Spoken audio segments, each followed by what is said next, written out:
লোকসভা অন্তর্গত মিনাখা বিধানসভার কুমারজল পঞ্চায়েতের পদ্মাপুকুর গ্রামের তেঁতুলবেড়িয়ায় আইএসএফ এর কর্মীদের উপর তৃণমূল আশ্রিত গুন্ডা বাহিনী দিবালোকে দুনালা বন্দুকের বাট দিয়ে আজিজুল মোল্লা নামক এক আইএসএফ কর্মীকে বেধড়ক মারধর করে এবং তাকে বসিরহাট হসপিটালে ভর্তি করা হলে বসিরহাট হসপিটাল থেকে রেফার করে চিত্তরঞ্জন হসপিটালে রেফার করে এবং তার অবস্থা এখন আশঙ্কাজনক।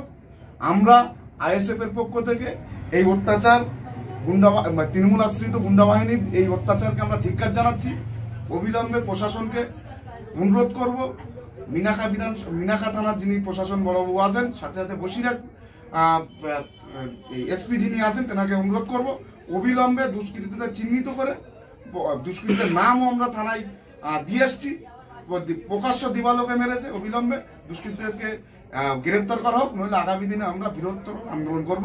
আর একটা বিষয়, গত 3 দিন আগে মিনাখা বিধানসভায় আটঘোলা পঞ্চায়েতে ঠিক এইভাবে আমাদের ছেলেদেরকে মারধর করা হয়েছিল এবং মাথা ফাটিয়ে দেওয়া হয়েছিল।